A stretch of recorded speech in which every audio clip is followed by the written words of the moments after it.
to do that too. Like my high vibe troop would be you guys, Troy Casey, certified health nut, Jesse Itzler, Billy Carson, Wim Hof, Bill Gates.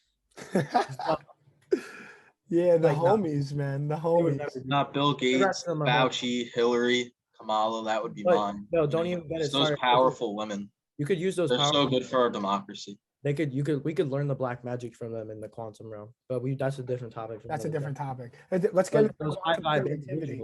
Let's get into quantum creativity. I was talking about the universe and your brain. So think about it. Your human imagination is very similar to the way the universe functions, right? Because your brain at all times is creating thoughts, emotions. It's perceiving what's around you. The universe is consciously perceiving what is inside of it and creating and expanding infinitely. And our eyes and our senses are the mechanism by which the universe experiences itself, right? So when you put that together, Tom Brady said that same thing, bro. Who said that? Tom Brady literally said that. I watched a video. I didn't mean to cut you off, but he said like his wife says, because he calls his wife Giselle like a witch or whatever, but she knows the power of spirituality and consciousness, right? But she says we're just humans experiencing this infinite life, rather, or you know what I'm saying? I know what you're saying. We're spiritual beings experiencing human life. Yes. Exactly that. Yeah. But Tom Brady's saying that. Dude's won 7 Super Bowls. Like that's got to make you think a little bit. That shit didn't happen by accident. That did not happen by accident.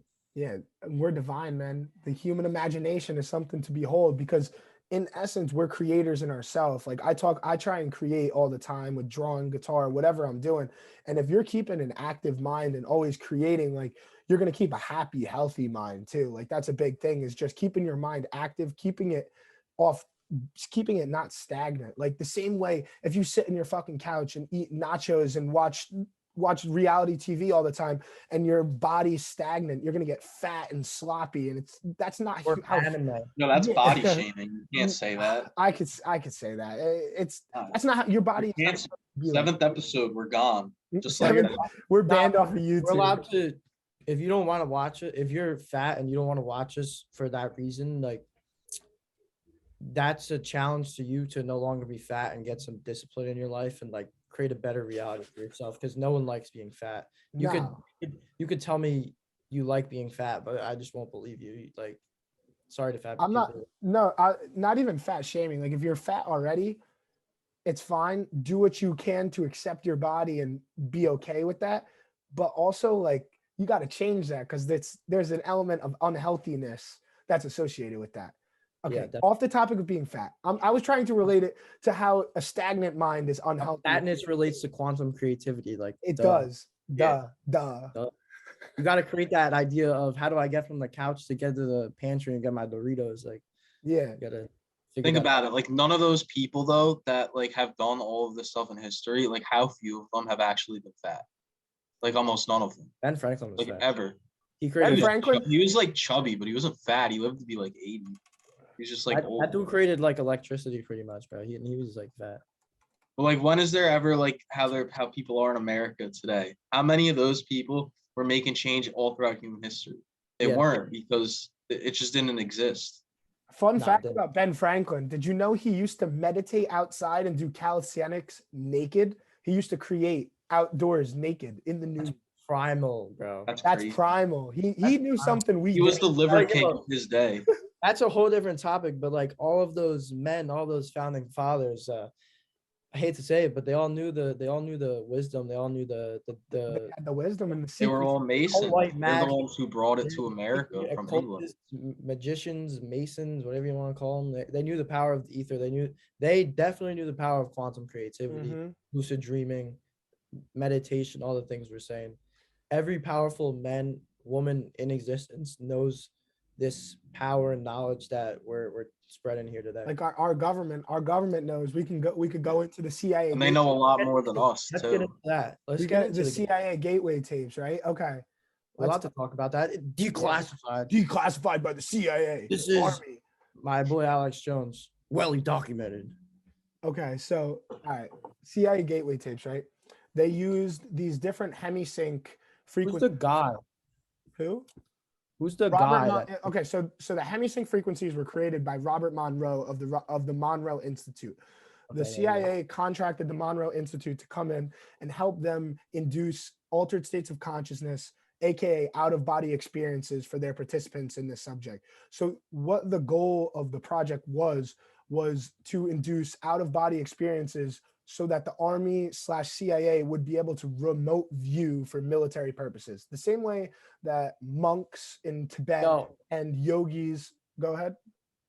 so for any, just to clarify, so for anyone that doesn't know what remote viewing is, it's essentially projecting out of your body, your soul out of your body into the astral plane and being able to pretty much fly over any place in the world. Because when you're astral projecting, you could go literally anywhere.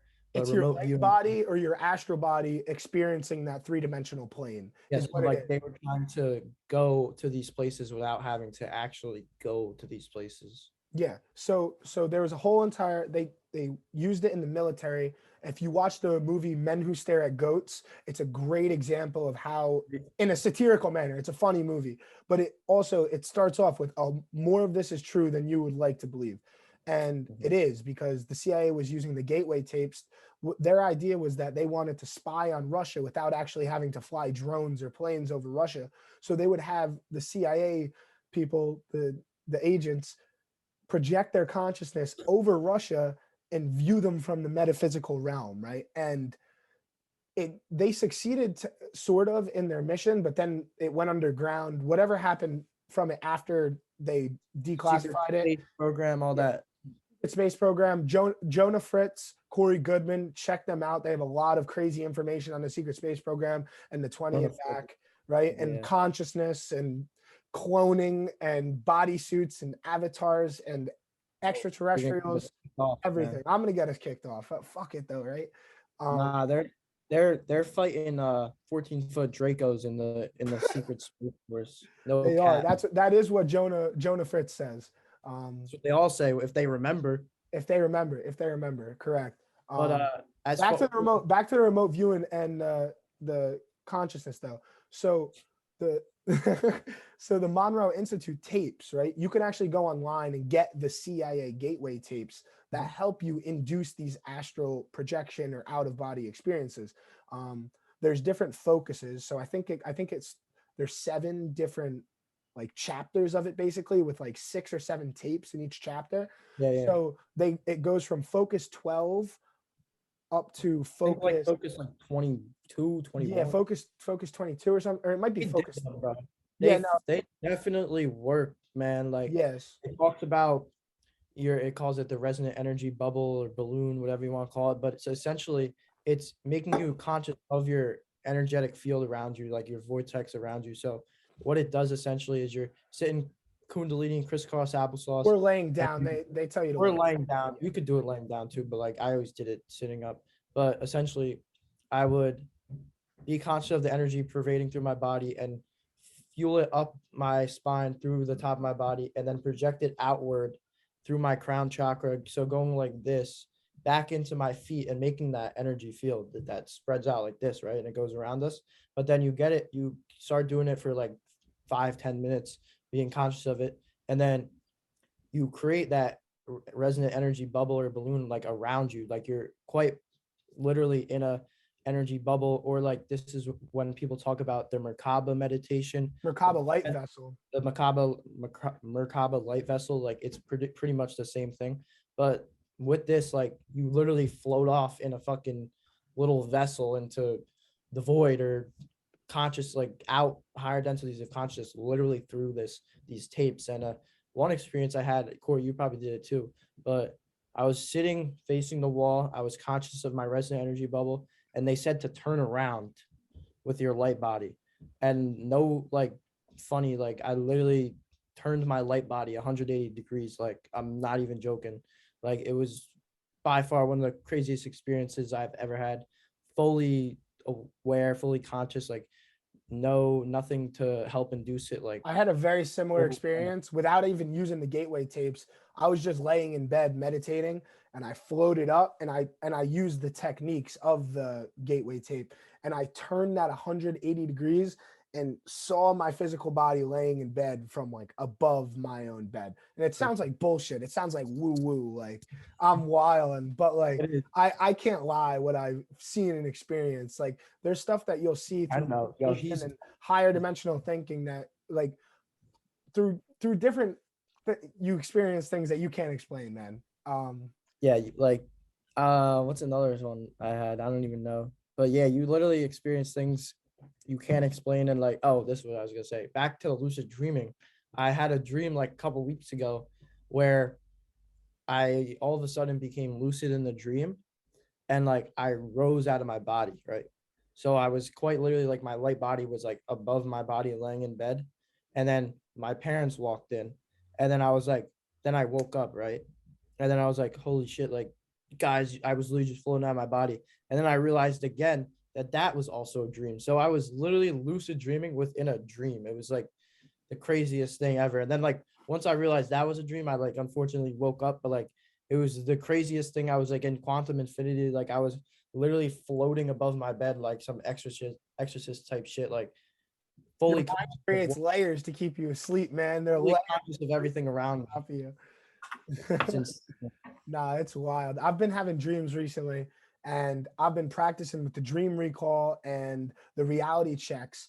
So I noticed I was in high school like last week. I was having a dream. I was in high school and I looked outside and I saw the high school was in the middle of the ocean. And immediately I was like, this isn't real. Like, what the fuck?